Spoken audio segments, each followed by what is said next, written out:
नमस्कार, खबर दमदार देख रहे हैं आप। आपके साथ मैं हूं विकास ब्रजेश। मुरादाबाद में भीषण सड़क हादसे में 5 लोगों की मौत हो गई। हादसे में 6 से ज्यादा लोग घायल हो गए। मुरादाबाद लखनऊ हाईवे पर थाना कटघर क्षेत्र में हादसा हुआ। बेकाबू रोडवेज बस ने सवारियों से भरे ऑटो को रौंद दिया। शादी समारोह में शामिल होने जा रहा परिवार हादसे का शिकार हो गया। सभी मृतक थाना कुंदरकी क्षेत्र के अब्दुल्लाहपुर के बताए जा रहे हैं। घायलों में एक बच्ची की नाजुक हालत बनी हुई है। सूचना मिलने पर एसपी सिटी घायलों का हाल जानने के लिए जिला अस्पताल पहुंचे। टेम्पो ड्राइवर माटी और संजू परिवार के साथ रफतपुर कटघर में होने वाली शादी में शामिल होने जा रहा था। जैसे ही टेम्पो रफतपुर अंडरपास से आगे बढ़ा, हाईवे पर मुंडा पांडे 0 पॉइंट की ओर पहुंचा और उसी दौरान सामने से आ रही रोडवेज बस ने टक्कर मार दी।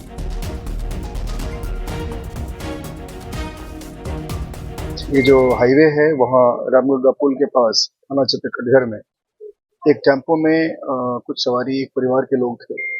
वो किसी शादी में जा रहे थे और पीछे से एक बस ने उसमें डैश कर दिया और उस एक्सीडेंट में जो लोग सवार थे उसमें से 5 लोगों की डेथ हो गई है।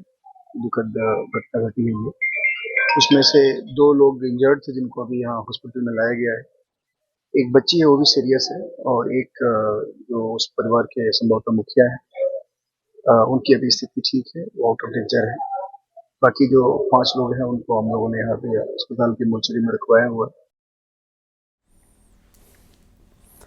रायबरेली में लखनऊ प्रयागराज नेशनल हाईवे पर सड़क हादसा हुआ है। तेज रफ्तार बेकाबू टैंकर रेलिंग तोड़ते हुए लटका मिला। हादसे के बाद 30 फीट नीचे झूल रहा है टैंकर और भदोखर थाना क्षेत्र के कुचरिया के पास की घटना बताई जा रही है।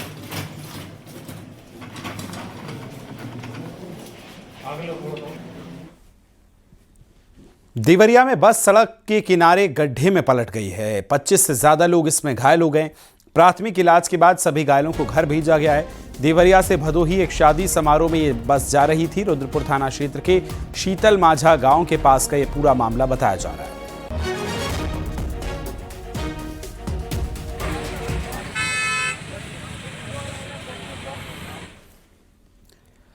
भदोही जिले से खबर, जहां नेशनल हाईवे 19 पर भीषण हादसा हो गया। कार में सवार 2 लोगों की मौत हो गई। कार में सवार 2 महिलाएं गंभीर रूप से घायल हो गईं, जिन्हें इलाज के लिए अस्पताल भेजा गया है। औराई कोतवाली क्षेत्र के त्यूरी गांव के पास की खबर बताई जा रही है, जहां तेज रफ्तार कार एक डंपर में घुस गई, जिसमें कार के परखच्चे उड़ गए। कार ड्राइवर विनय श्रीवास्तव और कार में सवार 35 साल की एक महिला की मौत हुई है, जबकि 2 महिलाएं गंभीर रूप से घायल बताई गई हैं।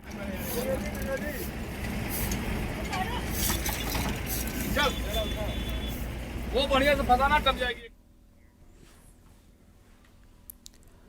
सहारनपुर में सड़क हादसे में 7 लोगों की मौत हुई है। मामले में पुलिस ने बड़ी कार्रवाई की। हादसे में आरोपी डंपर के ड्राइवर और क्लीनर को गिरफ्तार किया गया है। डंपर ड्राइवर दिनेश और क्लीनर नीशू को हरोड़ा कट से गिरफ्तार किया गया है। गागलहेड़ी थाना क्षेत्र में 28 नवंबर को सोना फ्लाईओवर के नीचे डंपर के बेकाबू होकर कार पलट गई थी। इसमें एक ही परिवार के 7 लोगों की मौत हो गई। दिनांक 28 नवंबर 2025 को थाना गागलहेड़ी क्षेत्र में हुई दुर्भाग्यपूर्ण सड़क दुर्घटना, जिसमें 7 लोगों की मृत्यु हो गई थी, उस संबंध में परिजनों से लिखित तहरीर प्राप्त कर ली गई है एवं आज दिनांक 28 नवंबर 2025 को चालक एवं परिचालक को गिरफ्तार करके जेल भेज दिया गया है एवं इसमें अग्रिम विधिक कार्यवाही प्रचलित है। उन्नाव के दही थाना क्षेत्र में देर रात हुए सड़क हादसे में मरने वालों की संख्या बढ़कर 3 हो गई है। तीसरे घायल शख्स ने भी इलाज के दौरान दम तोड़ दिया है। तेज रफ्तार डंपर ने बाइक को पीछे से टक्कर मार दी, जिसके बाद डंपर उन्हें कुचलते हुए फरार हो गया। हादसे में बाइक पर सवार चाचा भतीजे समेत 3 युवक गंभीर रूप से घायल हुए हैं। अस्पताल में 2 डॉक्टर्स ने मृत घोषित 2 को कर दिया है, जबकि तीसरे को कानपुर रेफर किया गया है। लखनऊ कानपुर हाईवे पर एक अज्ञात डंपर द्वारा एक बाइक को टक्कर मार दी गई। उस बाइक पे 3 लोग सवार थे। इस सूचना पर मिलने के बाद थाना दही की पुलिस तत्काल मौके पर पहुंची और जो घायल थे उनको अस्पताल भेजा गया इलाज हेतु। इलाज के दौरान 3 लोगों की मृत्यु हो गई। 3 लोगों के शव को पोस्टमार्टम के लिए भेजा जा चुका है। इसमें अग्रिम विधिक कार्रवाई की जा रही है। खबर झांसी से है, जहां ट्रेन में आतंकवादी होने की सूचना मिलने के बाद हड़कंप मच गया। आरपीएफ और जीआरपी ने तत्काल स्टेशन पर पहुंचकर गाड़ी में सर्च अभियान चलाया। पूरी तरह से कोच की पड़ताल करने के बाद ही ट्रेन को झांसी स्टेशन से रवाना किया गया। बता दें कि दिल्ली से विशाखापट्टनम जाने वाली ट्रेन हीराकुंड एक्सप्रेस में आतंकवादी है। सूचना आरपीएफ के कंट्रोल रूम को मिली। हालांकि झांसी से पहले ही 3 संदिग्ध लोगों को दतिया स्टेशन पर ही पुलिस ने उतार लिया। इसके बाद आतंकी सूचना पर जांच पड़ताल करने के बाद करीब 20 मिनट बाद गाड़ी को रवाना किया गया।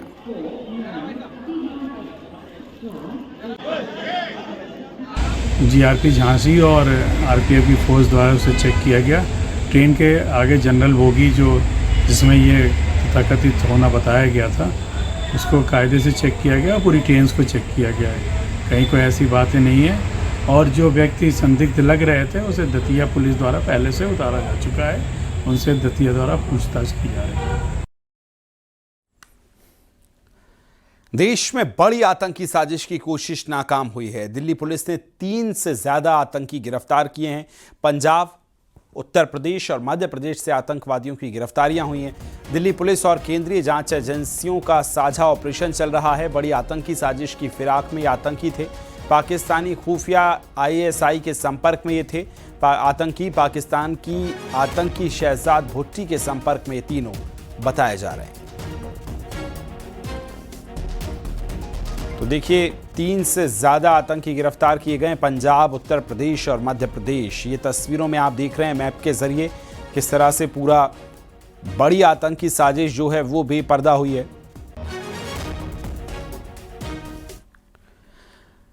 अब आतंकी डॉक्टर शाहीन को लेकर बड़ा खुलासा हुआ है। टेरर मॉड्यूल में महिलाओं की फौज इसने तैयार की थी। 3 मोबाइल नंबरों की सीडीआर से खुलासा हुआ। यूपी की 900 महिलाएं टेरर मॉड्यूल में शामिल इसने की थी। कानपुर की भी 200 महिलाएं शामिल की थी। 19 महिलाओं को विदेश में ट्रेनिंग के लिए भेज चुकी थी। हथियारों की ट्रेनिंग के साथ फिदायीन हमले की ट्रेनिंग भी दिलाई गई थी। तो कितने बड़े मॉड्यूल की तैयारी में डॉक्टर शाहीन जो है, आतंकवादी डॉक्टर शाहीन थी, वो आप देख रहे हैं। एटा में शादी समारोह के दौरान 50 लाख से ज्यादा की ज्वेलरी पर चोरों ने हाथ साफ करने की कोशिश की। जेवरों से भरे बैग को लेकर भागते वक्त चोरों को स्थानीय लोगों ने पकड़ लिया और पुलिस के हवाले कर दिया। आधा दर्जन चोरों को पकड़ा गया। पीड़ित परिवार ने थाने में रिपोर्ट दर्ज कराई है। पुलिस अब पूरे मामले की जांच कर रही है।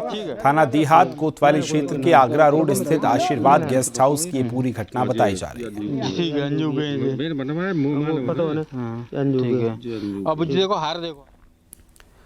बलिया से खबर है, जहां खेल महोत्सव में मारपीट का वीडियो वायरल हुआ है। 2 खिलाड़ियों के गुटों में मारपीट हुई है।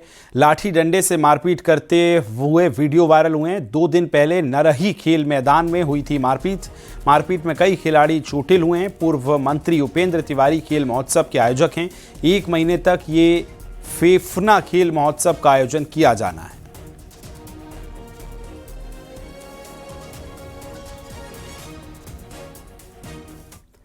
हापुड़ से खबर है, जहां पुलिस को कामयाबी हाथ लगी है। पुलिस ने चेकिंग के दौरान 15,000 के इनामी गैंगस्टर मसूद उर्फ दानिश को गिरफ्तार कर लिया है।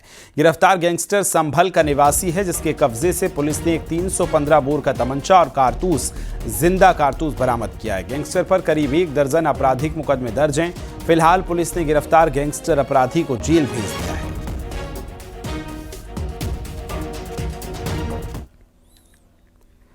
कासगंज में एसओजी और सर्विलांस टीम को बड़ी सफलता हाथ लगी, जहां 2 हत्या के आरोपियों को गिरफ्तार किया गया।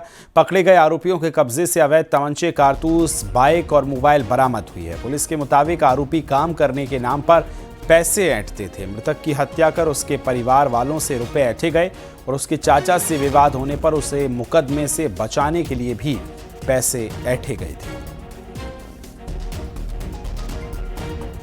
अपने दोस्त नवनीत चाके के साथ मिलकर उसे मार दिया और उसके मृतक के पिता को बहला फुसलाकर, जिन परिवारीजनों से नाली का विवाद चल रहा था, उनका नाम लिखवाकर एफआईआर पंजीकृत करवाई। इसका प्लान ये था कि उन लोगों से भी ये पैसा उगाही करने वाला था मुकदमे में नाम निकलवाने के नाम पर। इसमें इन दोनों के पास से तमंचा बरामद हुआ है। मृतक का फोन भी इन लोगों ने तोड़कर एक जगह छुपा दिया था। टूटे हुए फोन के अवशेष मिले हैं। तमंचा भी इनके पास से बरामद हो गया है। कानपुर में आग का कहर देखने को मिला। धनवंतरी अस्पताल के बगल में प्लास्टिक गोदाम में आग लग गई। प्लास्टिक गोदाम में आग लगने से क्षेत्र में दहशत का माहौल है। देखते ही देखते आग ने विकराल रूप ले लिया। सूचना पर पहुंची किदवई नगर फायर ब्रिगेड की टीम ने आग बुझाने की कोशिश की। नौबस्ता थाना क्षेत्र के अंतर्गत बजरंग चौराहे के पास का ये पूरा मामला बताया जा रहा है।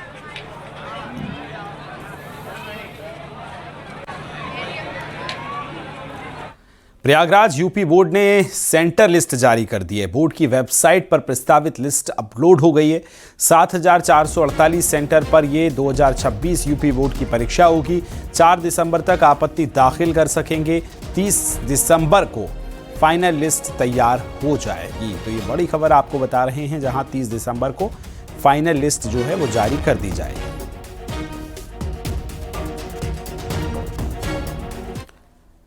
सीएम योगी ने हरियाणा के झज्जर से सनातन को लेकर बड़ा संदेश दिया और अयोध्या में हुए धर्म ध्वजा फहराने का जिक्र किया। इस दौरान सीएम योगी ने कहा कि हमें जाति और भाषा के आधार पर बंटना नहीं, हमें एकजुट रहकर सनातन की ओर बढ़ना है, क्योंकि अगर बंटेंगे तो कटेंगे। अगर दुनिया के अंदर इस चराचर जगत की रक्षा करनी है तो सनातन की रक्षा करनी होगी, उसे सुरक्षित करना होगा, उसे हर हाल में सुरक्षित बनाना होगा। और ये तभी होगा जब हम सब मिलकर के एक रहेंगे। हमें बंटना नहीं है, बंटेंगे तो कटेंगे। याद करना, जब भी हुआ है, जब भी बंटे हैं, यही हुआ है। ये जाति के नाम पर नहीं बंटना है, तुष्टीकरण के नाम पे नहीं बंटना है, क्षेत्र के नाम पे नहीं बंटना है, भाषा के नाम पे नहीं बंटना है। सबको एक रहना है, एकजुट होकर के भारत के सनातन धर्म की ध्वजा पताका को अयोध्या में जैसे राम जन्मभूमि पे धर्म ध्वजा फहरा रही है, ऐसे ही सनातन की धर्म ध्वजा हर घर पर, हर सनातनी के घर पर लहराती हुई दिखाई देनी चाहिए। बीजेपी ने विधानसभा चुनावों में विपक्ष की पीडीए की काट के लिए डोर टू डोर संपर्क के लिए कुंडी खटकाओ अभियान शुरू किया। अभियान के तहत बीजेपी ने यूपी में 20 लाख कार्यकर्ताओं को डोर टू डोर संपर्क के लिए आगे लाया। बीजेपी के विधायक, सांसद, मंत्री घर घर जाकर कुंडी खटकाओ अभियान की शुरुआत कर चुके हैं। इस अभियान में बीजेपी कार्यकर्ता एसआईआर फॉर्म भरवाने में मदद करेंगे और योगी मोदी सरकार की उपलब्धियां भी गिनाएंगे। देखिए, भारतीय जनता पार्टी संगठनात्मक आधार पर एसआईआर को लेकर गंभीर है और हमारे संगठन ने, उत्तर प्रदेश की पार्टी ने गंभीर योजना बनाई है। हम हर बूथ पर इसके लिए बूथ प्रमुख और बूथ के प्रभारी बनाए हैं, जो बूथों पर घर घर जाके संपर्क करके एसआईआर फॉर्म को पूर्ण करा रहे हैं और जो बीएलओ लगे हुए हैं उनका सहयोग कर रहे हैं।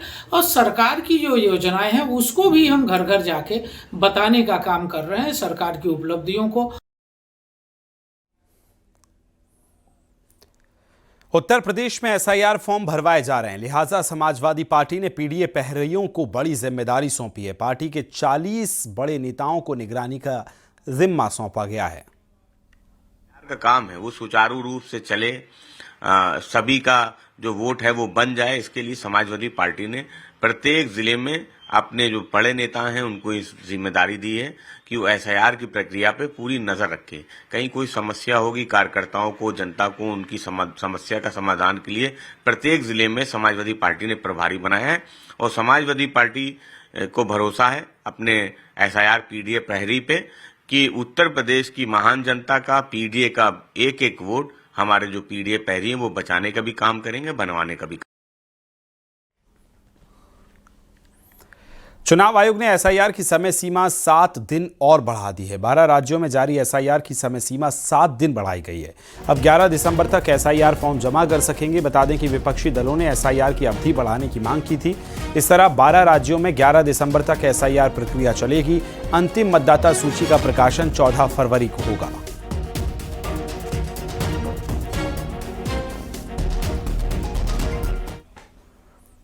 बिहार चुनाव में महागठबंधन को मिली करारी हार के बाद उत्तर प्रदेश में समाजवादी पार्टी सजग हो गई है। अब खुद सपा मुखिया अखिलेश यादव ने प्रेस कॉन्फ्रेंस में गायकों से कहा कि यहां बिहार जैसे गाने मत बना देना। इसके साथ ही उन्होंने पत्रकारों से अपील की कि किसी भी गाने को हमारी पार्टी से मत जुड़ा देना। बता दें कि बिहार में राजद के समर्थन में गानों की भाषा को लेकर लोगों में काफी नाराजगी देखने को मिली। कलाकारों से कहूंगा, कोई ऐसा बिहार वाला गाना मत बना देना, और हम अपने प्रेस के साथियों से कहेंगे कि कोई गाना कैसा बनाए हमारा मत बता देना। एआई जमाना है। अपना दल की राष्ट्रीय अध्यक्ष और सिराथू सीट से विधायक पल्लवी पटेल ने मतदाता सूची के एसआईआर का विरोध किया। पल्लवी पटेल ने बड़ा ऐलान किया कि वो एसआईआर फॉर्म नहीं भरेंगे। आपने अपना एसआईआर फॉर्म भर दिया? नहीं भरेंगे? नहीं भरूंगी। क्या चीज नहीं भरेंगी मैम? एसआईआर फॉर्म आप नहीं भरेंगी? नहीं भरूंगी। क्यों नहीं भरेंगे? नहीं, क्यों भरना चाहिए मुझे? क्यों भरना चाहिए? मैं तो नागरिक हूँ ना, मेरे पास तमाम दस्तावेज है, तो एसआईआर मुझे क्यों भर रहा है? आप तो अपने मताधिकार से वंचित हो जाएंगे। वही मैंने बोला। मैं कैसे वंचित हो जाऊंगी? मैं पूरी उम्र अपना वोट दे रही हूँ। आज अगर एसआईआर नहीं भरूंगी तो मैं वंचित हो जाऊंगी? नहीं, मेरा विरोध सिर्फ इतना है कि मेरे पास तमाम वैलिड दस्तावेज हैं। तो अब आप अगर मेरा नाम काटते तो किस आधार पे काट रहे हैं? क्योंकि मैं तो लगातार वोट दे रही हूं, मेरे तमाम दस्तावेज हैं, तो अब एसआईआर की जरूरत मुझे क्यों है? एसआईआर के दौरान मृत 26 बीएलओ को श्रद्धांजलि देने के लिए आम आदमी पार्टी ने यूपी के अलग अलग जिलों में श्रद्धांजलि सभा का आयोजन किया। प्रयागराज में श्रद्धांजलि सभा में शामिल हुए सांसद संजय सिंह ने बीजेपी सरकार पर निशाना साधा। सरकार को 26 मौतों का जिम्मेदार भी इस दौरान उन्होंने बताया है। सीधे तौर पे हत्या है उन बीएलओज की जिनके ऊपर दबाव इतना बनाया गया कि उन्होंने मजबूरी में अपनी जान दे दी। तो ज्ञानेश कुमार के खिलाफ हत्या का मुकदमा होना चाहिए, जो बीएलओ इस पूरी एसआईआर की प्रक्रिया में मारे गए हैं, नंबर 1। और उनके परिवारों को, जो बीएलओज मारे गए हैं, उनको 1-1 करोड़ रुपए का मुआवजा और परिवार के लोगों को नौकरी मिलनी चाहिए, नंबर 2। और नंबर 3, ये एसआईआर का चुनावी घोटाला बंद होना चाहिए, क्योंकि अगर ये एसआईआर का चुनावी घोटाला चलता रहा तो पता नहीं अभी और कितनी जानें जाएंगी। दिल्ली में संसद के शीतकालीन सत्र से पहले सर्वदलीय बैठक हुई। संसद का शीतकालीन सत्र कल से शुरू हो रहा है, जो कि 19 दिसंबर तक चलने वाला है। सर्वदलीय बैठक में केंद्रीय मंत्री राजनाथ सिंह, किरण रिजिजू, अर्जुन राम मेघवाल, जेपी नड्डा समेत विपक्ष के कई सांसद शामिल हुए।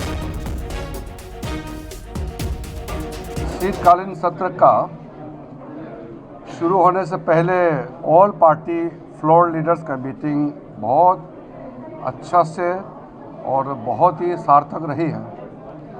मैं सारा पॉलिटिकल पार्टीज़ के फ्लोर लीडर्स को धन्यवाद देता हूं। सब ने पार्टिसिपेट किया और अपना अपना पार्टी का पक्ष को रखा है। हमारे सरकार की ओर से आदरणीय रक्षा मंत्री राजनाथ सिंह जी, आदरणीय नेता सदन राज्यसभा जेपी नड्डा जी, मैं, मेरे दोनों राज्य मंत्री साथी, हम लोग पूरा नोट किए हैं। और जितने सुझाव आज पॉलिटिकल पार्टीज़ के फ्लोर लीडर्स का आए हैं, हम उसको विचार करके सर्वदलीय बैठक को लेकर सपा सांसद रामगोपाल यादव ने कहा कि बैठक में लोगों ने बात रखी, लेकिन सरकार ने कुछ नहीं रखा। उन्होंने लोगों को बताया कि एसआईआर को लेकर सरकार चर्चा नहीं चाहती। बिहार में जो हुआ उससे ज्यादा गड़बड़ी हो रही है। दबाव में बीएलओ आत्महत्या तक कर रहे हैं। कुछ भी नहीं रहा, लोगों ने अपने में बात की, सरकार की तरफ से कुछ भी नहीं आया। आपने क्या रखा सर मुद्दा? हमने तो एसआईआर पर रखा। तो सरकार का रुख नहीं है कि इस पर चर्चा करें? सरकार करी नहीं, उसी के सहारे तो बेईमानी करना चाहती है। तो यूपी चुनाव है सर, उससे पहले बंगाल है, तो उसी के जरिए जैसा बिहार में हुआ वही सब यहाँ भी देखने को मिलेगा क्या? उससे ज़्यादा कर रहे हैं। तो अधिकारियों से कहा जा रहा है कि तुम ऐसा करो, ऐसा करो, ऐसा करो, उनके वोट नहीं करना। आत्महत्या लोग कर रहे हैं, दबाव में आत्महत्या कर देगी। एसआईआर को लेकर डिप्टी सीएम ब्रजेश पाठक ने अखिलेश यादव पर बड़ा हमला किया। उन्होंने कहा कि विपक्ष अपनी संभावित हार को आते हुए देख रहा है। बिहार में विपक्ष के गुंडाराज जंगलराज को हराया है। समाजवादी पार्टी ने गुंडाराज जंगलराज को लोग कभी स्वीकार नहीं करेंगे। 2017 के पहले प्रदेश के गुंडे मोर्चे पर थे। हमारी सरकार में एक गुंडा कार्रवाई से बचेगा नहीं। आते हुए देख रहा है। बिहार में जिस ढंग से विपक्ष के गुंडाराज को, विपक्ष के जंगल राज को राजग गठबंधन ने माननीय मोदी जी के नेतृत्व में, नीतीश जी के नेतृत्व में पूरी तरह से सफाया किया है, तो उसकी हवाएं उत्तर प्रदेश में आ रही है। तो अखिलेश यादव जी के वही पेट में दर्द हो रहा है, उनको आगामी भविष्य दिख रहा है। संभल में 1 से 7 दिसंबर तक कल्की महोत्सव का आयोजन होगा। पहली बार कल्की कथा होगी। जगतगुरु रामभद्राचार्य 7 दिन तक कल्की कथा करेंगे। कल्की महोत्सव में हजारों संतों का समागम देखने को मिलेगा। कार्यक्रम के लिए कल्की महोत्सव को आकर्षक तरीके से सजाया गया है। वाटरप्रूफ पांडाल सजाए गए जिसमें 15,000 लोगों के बैठने की व्यवस्था है। कल्की पीठाधीश्वर आचार्य प्रमोद कृष्णन ने बताया कि कल्की भगवान के अवतरण से पहले दुनिया में ये पहली दिव्य कल्की कथा होगी।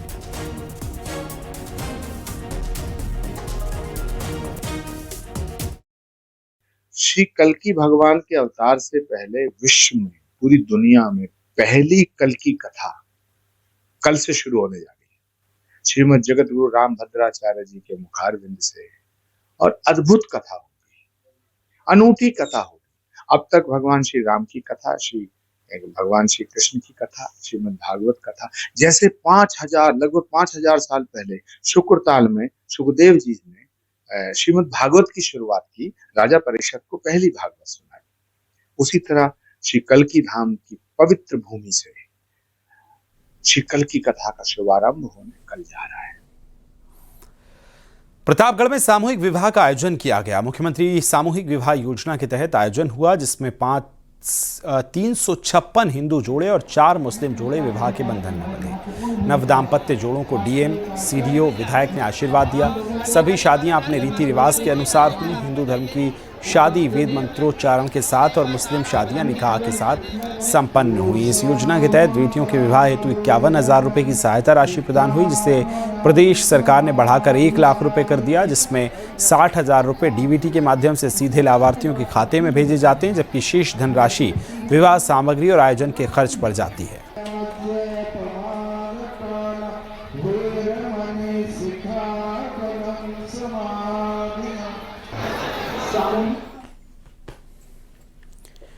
खबर हापुड़ से है, जहां थाना हाफिजपुर से रिटायर्ड हुए दारोगा प्रदीप चौधरी ने अनोखी विदाई दी है। थाने से रिटायर्ड हुए दारोगा प्रदीप चौधरी को घोड़े पर बिठाकर दूल्हे की तरह विदा किया गया। 1984 में प्रदीप चौधरी सिपाही के पद पर उत्तर प्रदेश पुलिस में भर्ती हुए थे। तभी से यूपी पुलिस में अपनी सेवाएं दे रहे थे। अब रिटायर होने के बाद पुलिस कर्मियों ने अनोखे तरीके से ढोल बजवाकर उनकी विदाई की।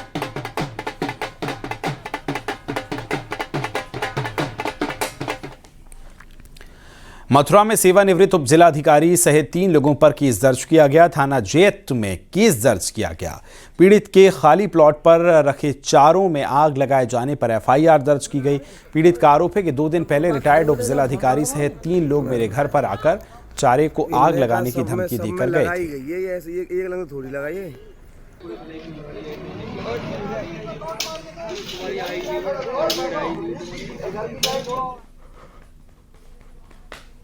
मुजफ्फरनगर में पुलिस ने छेड़छाड़ के आरोपी को सबक सिखाया। जहां मासूम से छेड़खान करने वाला आरोपी कभी अपराध न करने के लिए गिड़गिड़ाते नजर आया। बता दें कि एक शख्स ने अपने पड़ोसी वकार पर आरोप लगाया कि 6 साल की मासूम के साथ आरोपी ने खाली पड़े प्लॉट पर ले जाकर उसके साथ अश्लील हरकत की, जिसके बाद सब बच्ची को रोता हुआ घर आई तो परिजनों ने सारी बातें सुनी हैं, जिसके बाद एक्शन लिया गया है। इरफान द्वारा एक पाथापत्र दिया कि कल शाम को मेरी बेटी, जो छोटी बेटी है 6 साल की, उसके साथ एक व्यक्ति ने खेलते समय उसको खाली प्लॉट पर ले जा करके गलत हरकत किया है। उस संबंध में सुसंग धाराओं में अभियोग पंजीकृत किया जा चुका है। कुछ ही घंटों में अभियुक्त को भी गिरफ्तार कर लिया गया है। उसके खिलाफ कड़ी से कड़ी आवश्यक कार्रवाई की जा रही है।